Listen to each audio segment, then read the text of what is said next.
Had Trey Mancini earlier on the show, another great guest right now. And Rick Ankiel, guy was a terrific player, not only a pitcher, but an outfielder for the St. Louis Cardinals. He's also now terrific when it comes to broadcasting. Rick, I was just telling you off air, good stuff on the K-Rod cast. That's a tough spot to be in on Sunday night. I appreciate that. It was fun. It's always good to get on there and chat with those guys. No, absolutely. So let's dive in right now and talk with the St. Louis Cardinals team. I mean, I just love the fact, always talk about baseball, the cliche, strength up the middle. With St. Louis, they go, well, why don't we just have strength in the corners? We've got Arenado at third and Goldschmidt at first. How locked in are they right now? How lucky to have guys like that manning those critical positions? I mean, it's unbelievable. I think even, you look at the Cardinals as a defense as a whole, and it's special. And to me, when you look at Arenado, obviously he's one of the greatest third basemen, if not of all time defensively. It's hard to put anybody next to him. But for me, the most important piece is Paul Goldschmidt at first base. When you have somebody like that, a Gold Glove guy defensively, who makes your infield that much better. Because as an infielder, when you're going to make bad throws from time to time, but when you know that the guy over there can pick that bad throw, make that out for you, it makes you that much more comfortable and makes those guys be able to play relaxed. Yeah, there was a time, you and I remember, first baseman, you go, okay, put your worst athlete over at first base. No, never. Why would you do that now? That guy's going to save so many of those errant throws, right? Yeah, no question. And look, I've watched it happen, and you'd be surprised at how much I think it makes the infielders on edge. When there's a guy over there, they know that's not going to be able to make that pick, make some of those tough plays. All of a sudden, it puts pressure on them, and they start making, errant throws just from the pressure they're putting on themselves.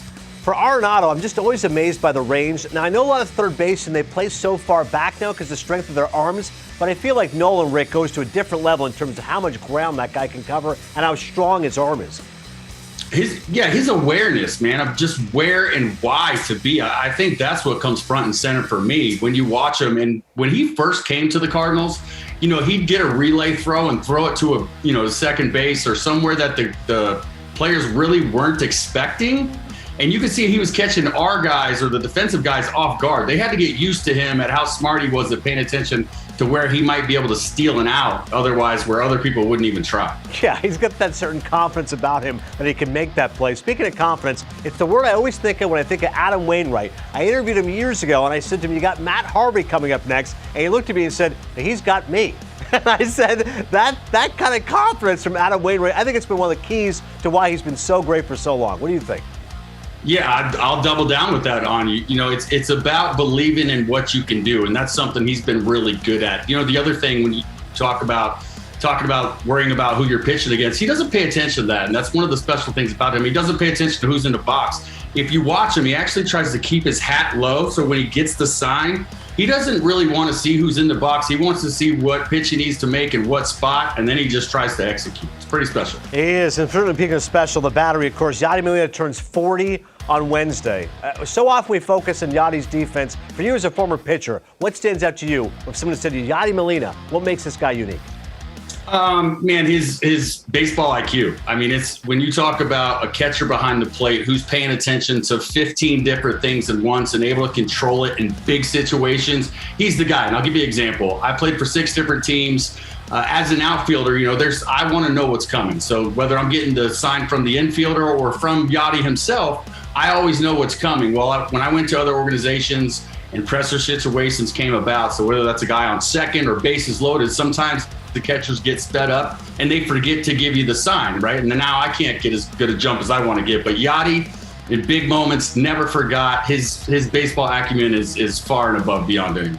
And speaking of baseball acumen, this feels like a big series, doesn't it? Dodgers at the Cardinals at Busch Stadium. I mean, this is one of those, if you're a baseball fan, if you're a baseball player, you circle these dates, right? No question. Especially when you just mentioned it. Look, Adam Wainwright's had a very good career against the Dodgers.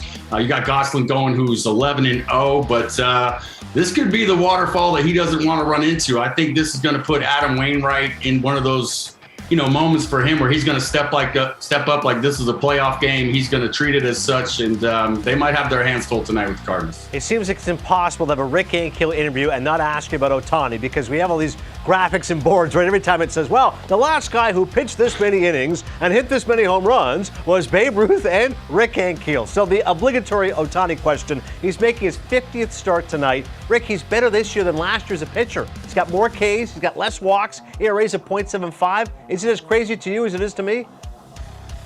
You know what? I'm going to say this with respect. I think this is the tip of the iceberg. I think he's just going to continue to get better. And what I've saw over the last few years is I feel like his hitting was more advanced than the pitching. And now the pitching is just catching up. I mean, you have a guy who legitimately has a chance to win the Cy Young and the home run crown or the hitting title at some point.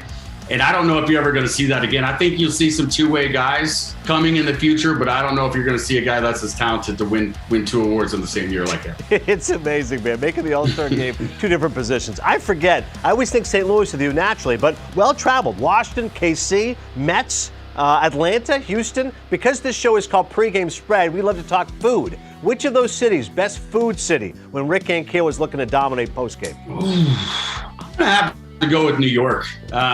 New York is just, it's New York. So whatever you want, whenever you want, you can have it. And they do a great job down there in the clubhouse. Yeah, listen, New York, listen, the Italian food in this city, good luck. You're never going to beat that in New York. All right, because it's Pregame Spread, we talk food, we talk a little action, a little juice, a little gambling, and you have been kind enough to also give a pick. What do you got for us? I'll give you 2. I like Severino. I like the over in strikeouts for him. He's playing against the Reds. The Reds strike out a ton, especially against right-handed pitching. And Severino's his off-speed stuff is absolutely nasty. Reds have trouble with that. To me, when I watch Reds, I feel like they hunt fastballs, and Severino could give them trouble. And since you brought up Ohtani, listen, he's pitching tonight. He's dominated the Astros. We're getting close to the All-Star game, as you mentioned, and I feel like star players have a little knack for kind of heating up right around the All-Star time when it comes. So I think Ohtani's going to hit the over in strikeouts. I love it. Rick can kill 2 picks, but what do I know? Listen, Ariel Epstein's our expert. Ariel, what do you think of Rick's picks? I got to hear this. I've got to go with the Severino strikeout prop. I like the over 3 straight home games that Severino's gone over, 6.5 strikeouts. Rick, I like it. Thank you. Got the vote of confidence there. All right, Rick Ankiel. Obviously, a second-round pick. The draft, by the way, is coming up. 724 OPS as a player, and of course, a pitcher as well. A really unique career and a fantastic career, the way you turn things around. Rick, great job, man. Really appreciate the time. We'll talk soon. Hey, thanks, guys. Good luck.